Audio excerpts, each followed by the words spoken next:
Bueno, vamos a continuación con el primer coloquio de esta jornada. Un panel que lleva por título Megatendencias turísticas, desafíos globales del Tourism Overgrowth. Lo que es lo mismo, el sobrecrecimiento que está experimentando el turismo hoy en día es una cuestión que, como bien saben, está de plena actualidad.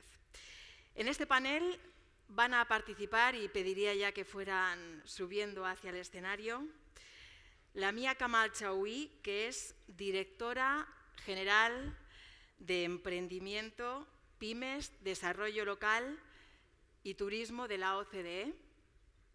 Gloria Guevara, que es presidenta de World Travel and Tourism Council.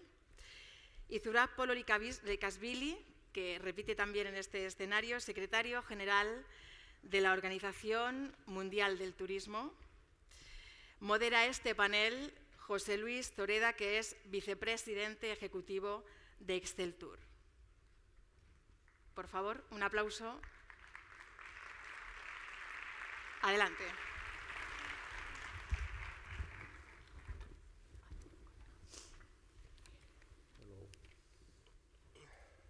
Muchas gracias. Bueno, buenos días, muchas gracias a todos. Yo creo que después de esta presentación del presidente de Telefónica nos ha colocado un poco complicado el empezar a pensar en megatendencias y cuáles saber los principales impactos que va a tener el turismo a nivel internacional.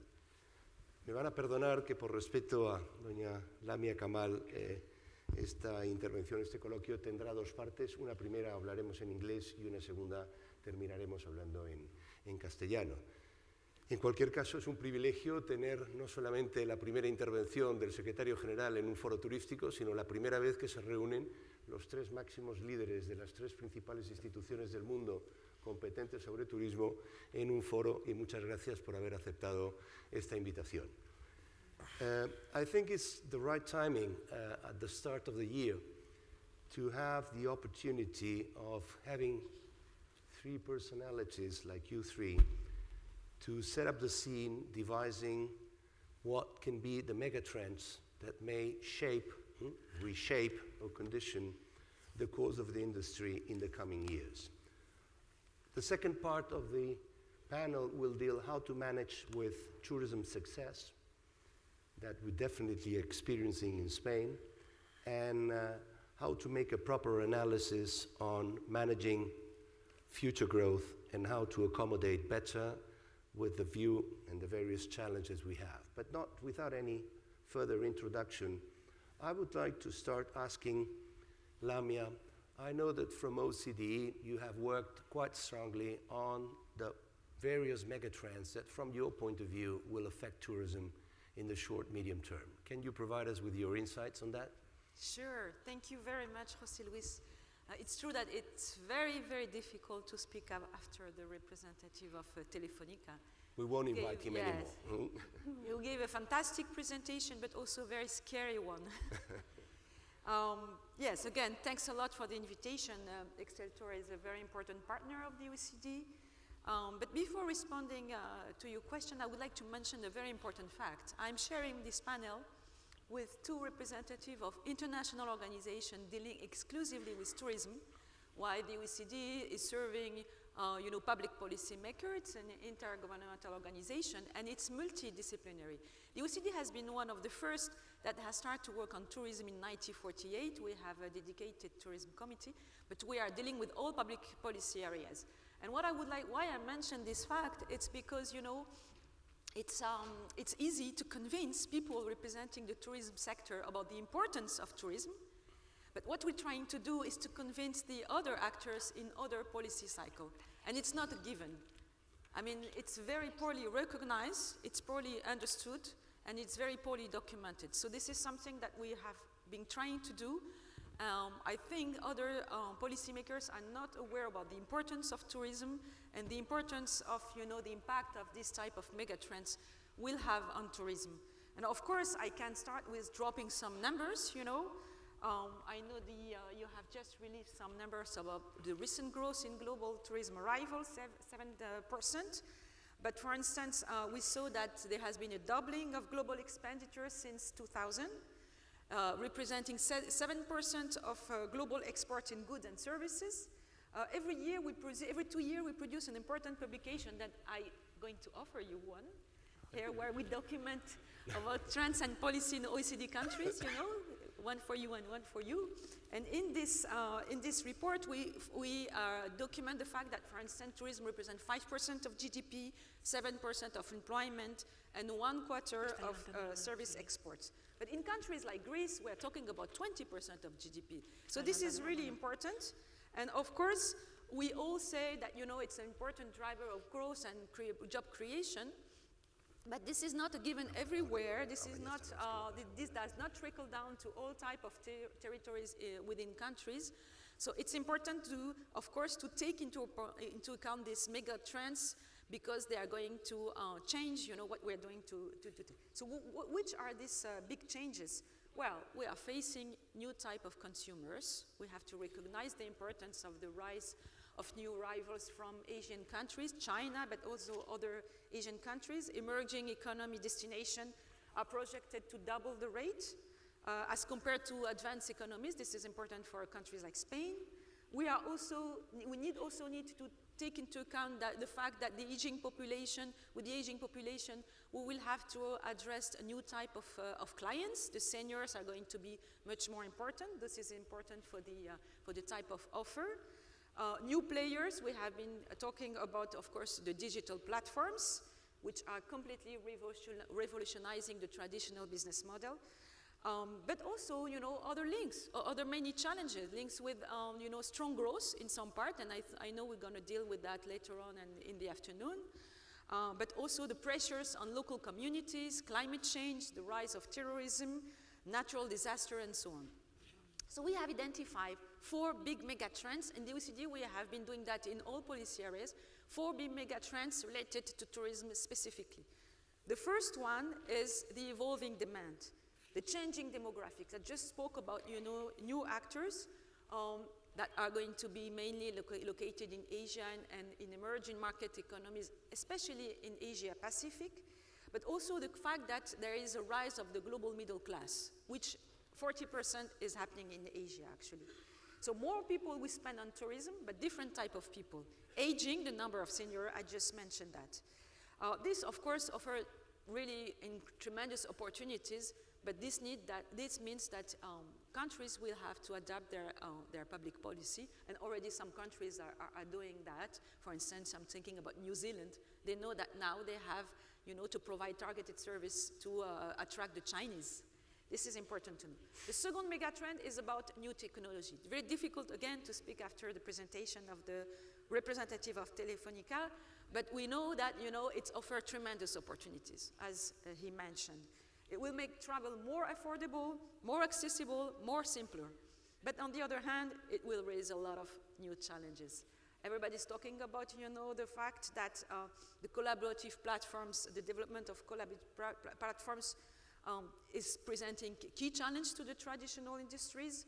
Airbnb, the rise of Airbnb, something that we're going to discuss later on. So for governments, there is here a big question, and we still don't have the answer. We are debating that in our tourism committee, because we need to find the right balance between, you know, addressing legitimate concerns in terms of regulation, taxation, and employment, and also encouraging innovation and entrepreneurship. And also we cannot be resistant to that. But on the other hand, you know, digitalization in broader terms, which allows, you know, higher connection of tourists, which provide the opportunity to modernize our services and offers, we know that there will be some that will be left behind. And something that has not been mentioned, and is probably mentioned also in this type of debate, is what's going on with the small firms. Because big firms like Telefónica and all the others are capable, you know, to adopt the new technology quite fastly. But what about the small and medium-sized firms? Many will be left behind if the public policy makers are not helping in that front. The third mega trend is, of course, and this was mentioned as well by you, I think, in the beginning, when you mentioned the fact that, you know, it's an opportunity. Tourism has a key role to boost, you know, the sustainability agenda, be a key contributor to the 2030 agenda. We know that tourism has a key role play a role in climate change, 5% of global greenhouse gas emission, contribute to water stress and unsustainable food consumption, and here the hotels may have a key role to play. And also the consequences of climate change in some regions. We know that the long-term future of the skiing industry is being challenged in many regions of the world. But also, of course, there are some opportunities because we can use tourism to promote sustainability, raise awareness of environmental values, help finance, the management and protection of protected areas. But here again, governments, they have a key role to play to provide the right incentive to fight the value change and demonstrate, that environmental friendly policy can also be business friendly. So we all have a role to play, the business and the private sector. Last but not least, the question of travel mobility. New challenges are emerging with rapid increase of air passenger traffic expected to double from now to 2035 from 7.2 billion passengers, of which 40% again will be in Asia Pacific regions. So this influx of tourism will put increasing pressure on transport infrastructure. Here the big question is really to adapt our governance framework to make sure that our responses can span infrastructure planning, policy, regulation, financing, procurement and management, and so on. The importance of institutional coordination is really important for seamless multimodal transport system, and of course the governance of across levels of government, something that was mentioned previously. There are some conflicting issues. Lamia, if you allow me, since we're going to have since you describe your four mega trends, I would like to give the word now to the Secretary General of UNWTO to get his perspective, and then we'll have a second round, how to cope with these mega trends and what can be the solutions, reactions, or attitudes. Zurab, what is your point of view? What is from the UNWTO, the main challenges, the main mega trends that we have to take in consideration? Congratulations for a very interesting presentation. I think Lamia explained very well what are the challenges for the next years. I mean, everything is changing, climate is changing, business models are changing, technology is changing, and we saw a very interesting and impressive presentation by Telefonica, and we have a lot of challenges. It was said very correctly that we should to find the correct balance between these changes all over the last period, and there are a lot of talkings regarding the overcrowd, and I think that sustainable tourism is one of promotes environmental preservation, protection of culture, heritage, but more importantly, that promotes engagement, commitments, and respect for the local communities. This includes talking the problem of overcrowding of our tourism, where tourism has faced backlash from the local communities. This calls a wake-up call to us to remind us of our responsibility. At the same time, these new business models and these new tendencies created new jobs all around the world, and don't forget it, please, because there are a number of countries who will love to have this kind of new residential hotels, let's say, and there are countries and cities who are trying to protect, and who had a lot of cases, and we will discuss it, I think, in the second panel. Let me just to identify 5 essential possible responses to overcrowding that with incentives that Lamia mentioned, and policies to reduce energy and water consumption, and engaging the local communities to address the other needs and defects. The second might be effective and integrated mechanism and policies to manage visitors and cities to reduce all the mentioned pressure. And the third might be the diversifying the visitor activities in type and location, and supporting this with the policies and reduce seasonality. Incentives for the private sector to invest in the new areas and the new products, and to give them the new possibilities to promote and to develop the activities and their businesses, and the raising awareness of working with the media to help address negative public perceptions of tourism and engage communities in decision making, as well as ensuring they react to economic and job I creation. think you're advancing the second part of the question Yeah, rather than we're still on the mega trends. I promise that we have a pretty Okay. tough agenda. Maybe I will leave a little bit earlier, but Okay, so if you allow me, I'd like to give the word to former Minister of Tourism of Mexico, therefore someone very close to us, and now heading the World Travel and Tourism Council, Gloria. What is, from your point of view, as a distinguished player on a worldwide scope, the main challenges we're going to be facing in this coming years and the main mega trends? Well, first of all, thank you very much for the invitation. I remember when I came here last time as Minister of Tourism in 2012, and it's great to be back as CEO of WTTC. And welcome Surab in his first event as Secretary General. A pleasure to have both of you here as well. WTTC monitors 185 countries around the world. As you know, we check not only direct, indirect, and induce also impact to the GDP. That's how our numbers are a little bit different at OECD. In our numbers, 10% of the world GDP, 300 million jobs, pretty much that's what we have. 4 trends I'll share really quick with all of you.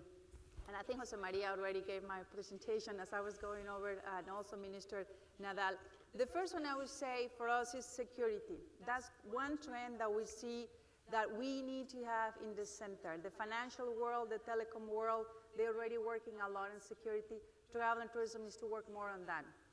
Biometrics is one that is moving really in that direction. As you know, the UN in December 2017 announced that all the countries that they want to fight terrorism, they have to embrace biometrics. Currently, in 4 airports in the US, they are taking a photo of your face, and that photo is helping to board the plane. You don't need passport, you don't need boarding pass. That's biometrics. If they use your biometrics, you can go through the airport really fast in 2-3 minutes. If they don't have your biometrics, they don't know who you are. So this is one that WTTC is going to be working, and we believe it's a trend that will impact the way that we travel. We believe that with 50% growth that UNWTO is estimating, we cannot manage the growth with the current processes that we have. So biometrics will help us to increase security, increase the number of travelers, increase more jobs, and of course, improve the experience of the traveler. The second one is, and I have my notes in Spanish, so I have to translate, sorry. Artificial intelligence, inteligencia artificial, and Jose Maria already mentioned that, and I couldn't agree more. The traveler has to be at the center, and in the next 12 months, we'll see that 70% of the enterprises are going to be using this tool. General Motors will be selling next year, for instance, self-driving cars, starting in the US and several markets. But in tourism, it's quite interesting. We heard about Alexa, Watson. If you go to Japan, you can talk to Pepper, who's already doing the checking at the hotels.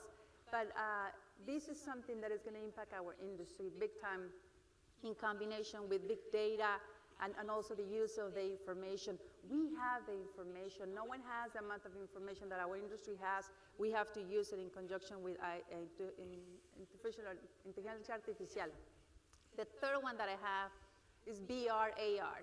It was already mentioned as well.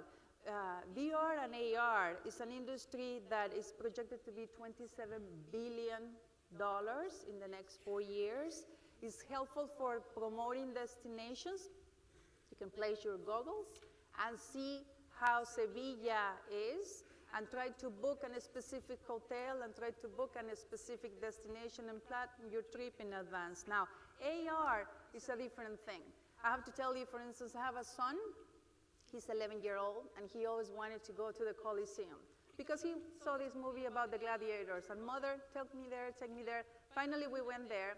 And then my son was so disappointed because he said, where are the gladiators? This is a bunch of rocks. That's what he basically told me. These are just rocks. What happened with the Coliseum? Well, everyone has a mobile phone.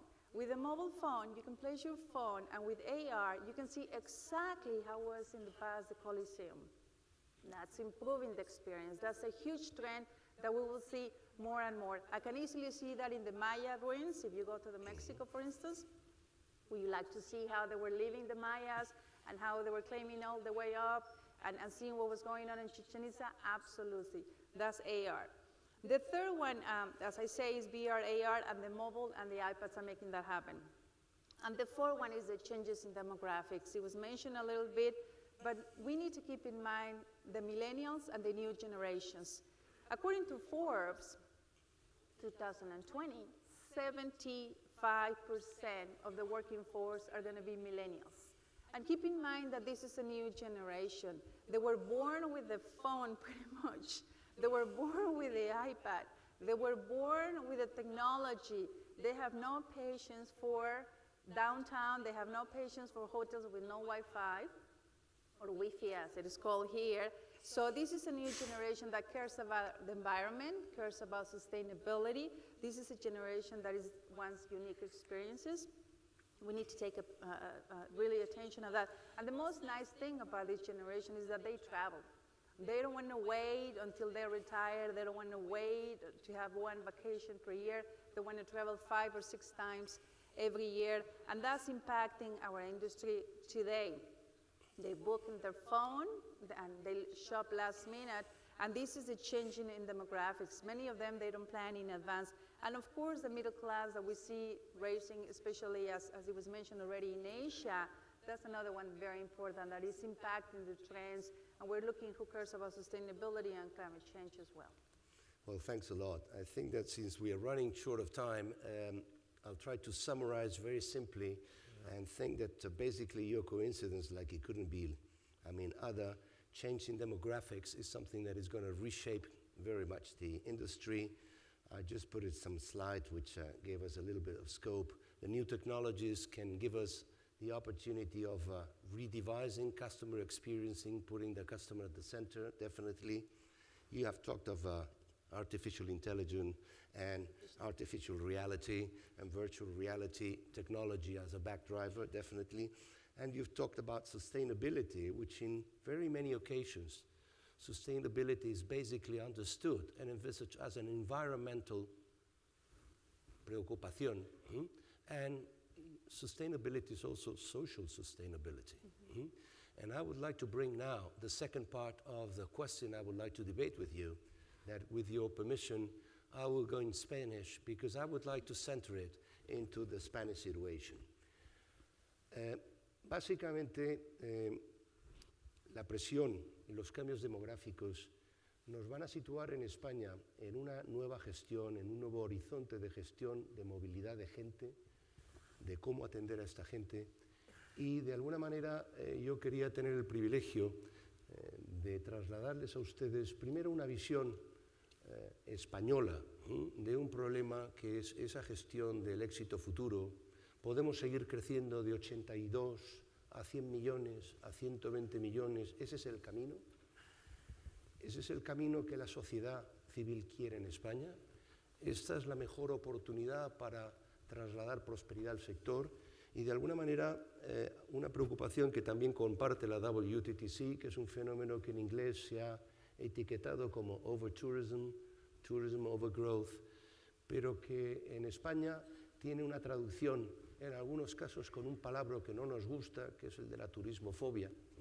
En algunos campos y en algunos momentos este año ha tenido una particular aparición. A mí me gustaría compartir con ustedes y con nuestros speakers un análisis o nuestra interpretación de lo que es en España el fenómeno del overtourism. El overtourism o esa turistificación o esa contestación social al turismo es una mezcla de 3 cosas. Uno, todavía nos queda gente, como decía Lamia, que no acaba de entender muy bien eso del turismo, qué aporta el turismo a la sociedad española, qué aporta el turismo a la economía y que de alguna manera son todavía recelosos, resistentes en entender el valor económico y social de lo que aporta el turismo. Otro segundo grupo son los que empiezan a tener en algunas partes de España y en algunos momentos puntuales un sentimiento general de el turismo es congestión, es masificación, nos incomoda, nos impide seguir nuestra vida cotidiana, pero hasta ahora este factor es fundamentalmente coyuntural y puntual. Llegaba la temporada turística, llegaban los Sanfermines, llegaba la Feria de Abril de Sevilla, se terminaba esta sensación de percepción de congestión, masificación. Pero es que últimamente ha aparecido otro elemento mucho más duro y mucho más estructural en la percepción de ese sentimiento ciudadano, en algunos casos equivocadamente adverso al turismo, que es lo que en nuestro caso, en España, y desde un punto de vista de cómo este fenómeno del overtourism es percibido por el residente. Hoy no nos da tiempo para hablar cómo la sobrecongestión turística puede afectar al entorno, puede afectar también a otro tipo de elementos. Hoy yo quisiera reducir al elemento de esa turismofobia, palabra que es inadecuado, pero que es una realidad en España, en algunos lugares incipientes. Es una mezcla, en nuestra opinión, de tres cosas distintas que a veces se entremezclan para buscar soluciones que no son únicas. Si aceptamos que un buen diagnóstico, como decía Keynes, es el 80% de llegar a la solución más acertada, tenemos que encontrar que el mejor diagnóstico está en no mezclar los distintos síntomas y las causas que pueden generar esta contestación social hacia el turismo. Hay distintas soluciones para cada uno de estos problemas y se precisan nuevos indicadores. Ya no vale solamente con decir cuánta gente entra en la tienda España o cuánto nos dejan en la tienda. Hay otro tipo de indicadores que tienen que medir realidades sociales para llegar a que esa ciudadanía entienda mejor el valor y en algunos casos también los pequeños inconvenientes que puede tener que pagar. De nuevo, al final, lo que esta nueva gestión, en nuestra opinión, del futuro de ese crecimiento turístico en España, nos va a requerir poco a poco una nueva gobernanza. Decía José María Álvarez Payete que el mundo digital nos lleva a no perder de vista una escala de valores que tiene que formar parte de nuestro ADN. Bueno, si en el mundo de la gestión digital, que es ponerse a volar porque no sabemos dónde vamos a llegar, en el mundo de esa más convencional, pero más a pie de tierra, como es la gestión de un entorno ciudadano, tenemos que de alguna manera dar entrada a las distintas sensibilidades que hoy en día conforman una opinión pública, conforman una capacidad de acogida, que es uno de los elementos diferenciales que España ha tenido siempre para podernos distinguir como un país líder. Yo quisiera un poco sobre la base de que desde ese punto de vista entendáis, y quizá he puesto muy señaladamente la cuestión de las externalidades que generan en España esos pisos turísticos, no es gratuito. Probablemente no sé si sepan que si tomamos los últimos 8 años, el crecimiento de la capacidad alojativa que ha habido en toda la historia de España, apenas ha crecido el alojamiento reglado de 290.000 a 335.000 plazas de capacidad de alojamiento reglada.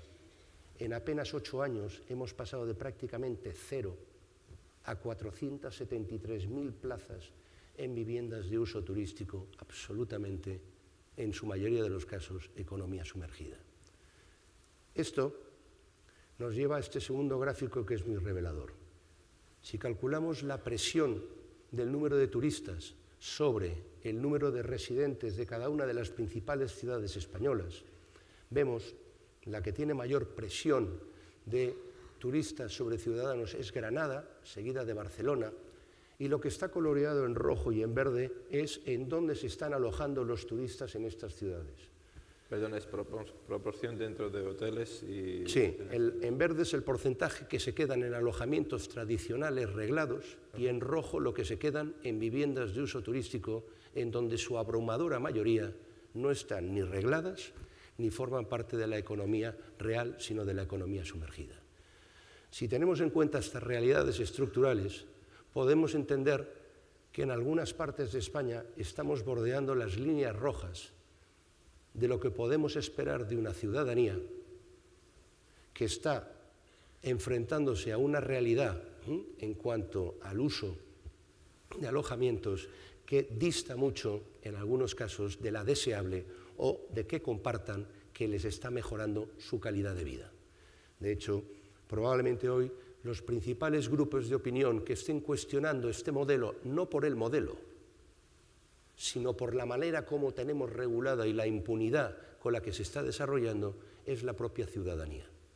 Si España queremos seguir distinguiéndonos como un país de acogida al turista, no podemos tener a la sociedad civil en los principales centros turísticos de España en contra del turismo.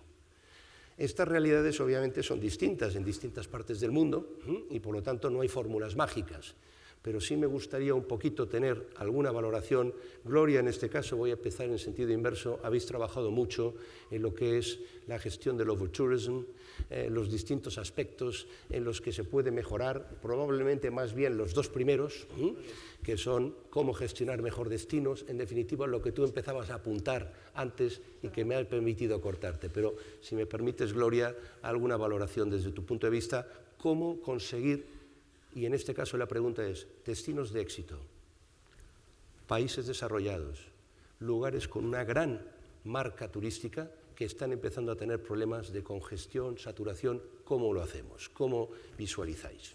Bueno, aquí primero que nada, como ya lo mencionaste, sacamos nosotros un estudio que hizo McKinsey con ciertas recomendaciones en específico en este tema, y es importante mencionar que no hay una receta única, ni a nivel global, ni a nivel país, ni dentro del mismo España, cada destino es diferente. Es importante, este reto es muy complejo y es muy particular, y sí se necesita mucha voluntad para poderlo resolver.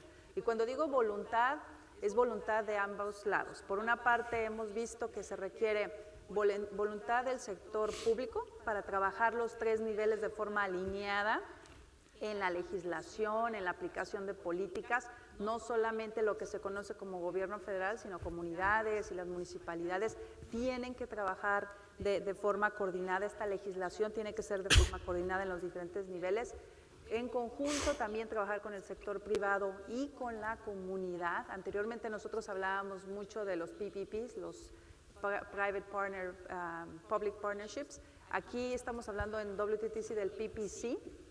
Hay que involucrar a las comunidades para que de alguna forma tengamos su conocimiento y la sensibilidad de cómo se les está afectando en todo lo que se está llevando a cabo. Se está utilizando la tecnología en algunos lugares para movimiento de flujos, sobre todo, me lo mencionaba José María, me gustó mucho eso, de saber dónde está la gente y saber a dónde va la gente. El desarrollo de nuevos productos también, que no es tan sencillo, pero se requiere un trabajo de todos en conjunto y poder de alguna forma también dar esa responsabilidad y esa autoridad para que se pueda hacer esa planeación a largo plazo, que yo creo que ese es el reto más fundamental, porque cuando vemos aquí el sector privado pues se mantiene a largo plazo, los residentes se mantienen a largo plazo, pero el reto es que los gobiernos no se mantienen a largo plazo, y si tenemos un cambio cada 4 años o cada no sé cuántos años se cambien aquí, por ejemplo, a los alcaldes o a los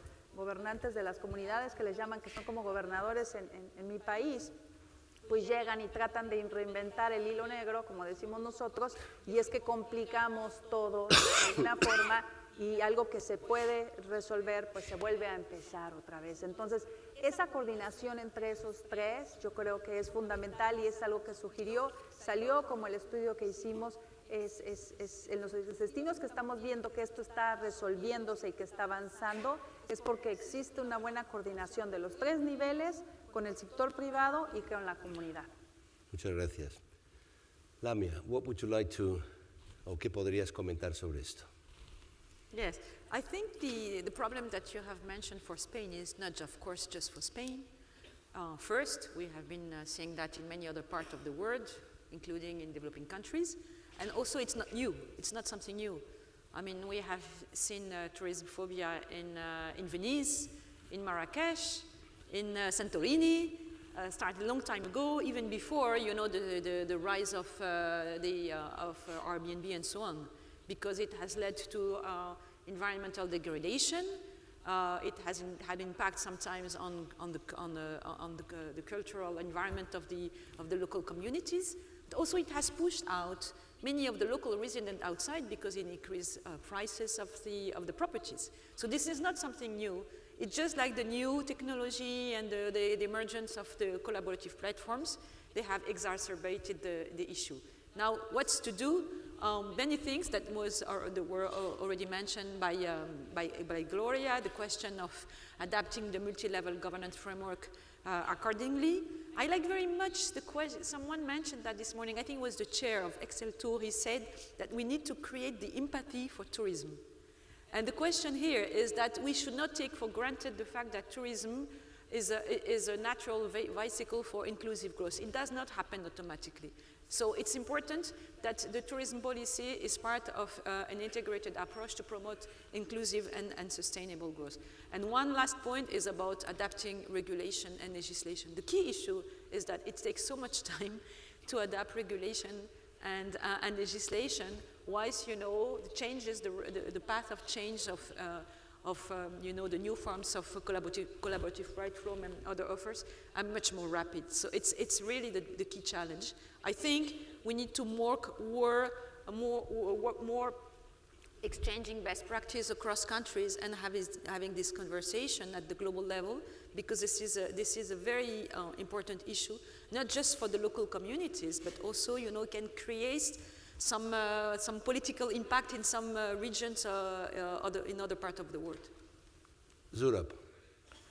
Yo creo que estamos en Fitur y en esta semana vamos a ver cómo regiones, ciudades, si hablamos de España, igual países, ¿no? Cómo promocionan sus destinos nuevos, pues, y compiten, ¿no? Para recibir más turistas en sus países y sus ciudades, que hemos visto que es impresionante, ¿no? Que el turismo no tiene fin y qué pasa. En un lado lo veremos cómo promocionan todos los países para atraer más turistas, pero en otro lado veremos que hay problemas, hay nueva palabra turismofobia que está muy moda hoy, y totalmente de acuerdo que hay que mantener este balance correcto. Regulaciones sí hay que tener, yo creo, pero viendo y analizando también cuál es la situación ciudad por ciudad, pues país por país. Como decía antes, pues hay países que están soñando tener este tipo de negocios que traen más turistas barato, de lujo. Eso es la política que mantiene cada país y cada gobierno, pero yo creo que hay que mantener este balance y tener síntesis, identificando cuáles son necesidades de empresas locales, escuchar a ellos y ver, pues dar más incentivos a ellos, yo decía, para desarrollar sus negocios, para expandir sus negocios dentro del país, también fuera, y tener más cerca y más conocimiento y analizar y gestionar bien. Hay que crecer, pero hay que crecer bien, gestionando bien, y yo creo que se puede hacerlo. Bueno, Lo que pasa es que a veces negocios desarrollan y tecnologías mucho más rápido que gobiernos, y hay que seguir en esta línea y mantener este balance. Estoy totalmente de acuerdo, me van a perdonar porque la exigencia del tiempo es que ya vamos tarde, pero si me van a perdonar un poquito el atrevimiento, perdón, sí. Déjame nada más agregar ahí algo que mencionaste, que son las nuevas mediciones del éxito. Yo creo que eso es muy importante y no lo debemos dejar pasar. Ahí es algo en lo que Zurab y nosotros vamos a tal vez estar trabajando más adelante, porque sí es importante también empezar a trabajar con los gobiernos y las comunidades en buscar esas nuevas mediciones de satisfacción y de éxito. De hecho, en nuestro foro en Argentina vamos a lanzar algo ahí para empezar a reconocer a los gobiernos que están haciendo mejores iniciativas en sostenibilidad. Bueno, yo quería con esto muy rápidamente resumir algo que creo que recoge el espíritu de lo que ha habido en la mesa. Es decir, en primer lugar, nunca están de más esfuerzos de trasladar y concienciar a la sociedad el valor económico de lo que aporta el turismo. En este caso quisiera destacar dos iniciativas, una de la Comunidad de Galicia, que esta tarde presentará a su presidente, otra de la Comunidad Valenciana, dos campañas recientes para poner en valor lo que supone el turismo para la sociedad. También se está haciendo en los colegios algo muy importante en Canarias, que es una educación escolar para sensibilizar sobre el valor del turismo. Creo que esto podría dar respuesta a una mayor concienciación de la ciudad. En la segunda, una mejor gestión de la presión turística. Estábamos hablando que va desde una mejor gestión de la accesibilidad, desde una descongestión de centros históricos y abrir nuevos polos de atractivo en las ciudades, reordenar el enfoque de la promoción, de tal manera que no promocionemos cuando sabemos que van a venir en automático y además los turistas que menos nos interesan, sino microsegmentar, y de alguna manera la tecnología aquí nos puede ayudar a hacer un yield management de las ciudades y de los centros turísticos, es decir, no necesariamente en los meses punta ir a la Torre Eiffel tiene que costar lo mismo que en las épocas valle, o no necesariamente para estudiantes, o no necesariamente, y por lo tanto un yield management en el mejor sentido de la palabra, Una gestión interna de los flujos, una movilidad, una señalización inteligente. Ámsterdam es un ejemplo de cómo dirigir tráficos para minimizar excesiva congestión en los principales centros turísticos. Mejor colaboración público-privada. Yo creo que solución tiene todo José Luis, y identificando 3, 4 o 5 casos cómo gestionarlo, y nadie nos sabe mejor como alcalde de una ciudad o un gobernador de una región cómo gestionarlo. Cogiendo 3, 4 casos, analizando, se podría más o menos llegar a esta solución y tener esta fórmula, lo que estamos hablando. Bueno, esta tarde vamos a tener el privilegio de 4 alcaldes de las principales ciudades españolas, Madrid, Barcelona, Málaga. Cada uno de ellos son casos de éxito y en alguno de ellos casos de una excelente gestión, o por lo menos en algún caso avanzando en esa dirección. Yo me atrevería a decir que también, aparte de la colaboración público-privada, está la que ha mencionado Lamia, la cooperación interadministrativa. Hay muchos casos que nos estamos viendo, unas contradicciones legislativas entre el marco regional y el marco local, que desde el punto de vista del obligado no tienen ningún sentido, y en vez de sumar lo que hacen es restan. Y por lo tanto es muy importante, y en ese el papel de liderazgo que el presidente del CELTUR le pedía en el arranque a nuestro ministerio, en terminar de catalizar, no para robar competencias, sino para capacitar, ordenar, catalizar, consensuar direcciones de futuro. Y por último, nosotros desde el punto de vista de CELTUR lo que hace falta es, como decía Lamia, la regulación siempre va por detrás, tenemos que ir por delante, porque los problemas sociales nos pueden comer, y por lo tanto lo que necesitamos es una regulación estricta que defina las viviendas turísticas como actividad económica, no con los romanticismos y la poesía con la que hasta ahora se han venido definiendo. Hay que zonificar en zonas más sensibles u otras donde es posible o no es posible desarrollar la actividad. Tenemos que establecer un número máximo de viviendas que puedan ser, no es una cuestión solamente de que paguen impuestos y declaren a la policía. Los crecimientos exponenciales del 200.000% no son digeribles en ningún sector de la economía. Tenemos que dar a las comunidades de vecinos la libertad de poder elegir qué quieren en sus propios domicilios. Y por lo tanto, qué tipo de seguridad, qué tipo de paz quieren no tener ahora congestión turística en la escalera de tu casa. Y ya no solamente las Ramblas. Hacer corresponsables a las plataformas, que son esos nuevos actores, del cumplimiento de la legalidad. No podemos jugar a la impunidad como factor competitivo. La digitalización, como decía el presidente de Telefónica, es el camino. La digitalización es el futuro, pero la digitalización no es sinónimo de la ley de la selva. La digitalización necesita normas y la digitalización tiene normas de juego. Por último, una mejor coordinación interadministrativa. Sentimos que esto, por lo menos para destinos maduros, para destinos donde está apareciendo con distintas intensidades, son algunos de los posibles caminos a seguir, que espero que hayan podido ser de utilidad, que espero que ustedes compartan también, y en definitiva es mejor planeación, mejor gestión y mejor colaboración entre los distintos actores, donde a lo mejor hace falta algunos que ahora no opinaban, que es la sociedad civil. No, juntos, como le decía, crecemos mejor, estoy seguro. Sí. ¿Perdón? No entiendo. Que juntos vamos a crecer mejor y vamos a desarrollar el sector. Juntos trabajamos mejor. Juntos trabajamos mucho Exacto. mejor, sin duda. Pues muchísimas gracias por Muchas vuestra gracias. presencia y muchas Muchas gracias a gracias. ustedes por la...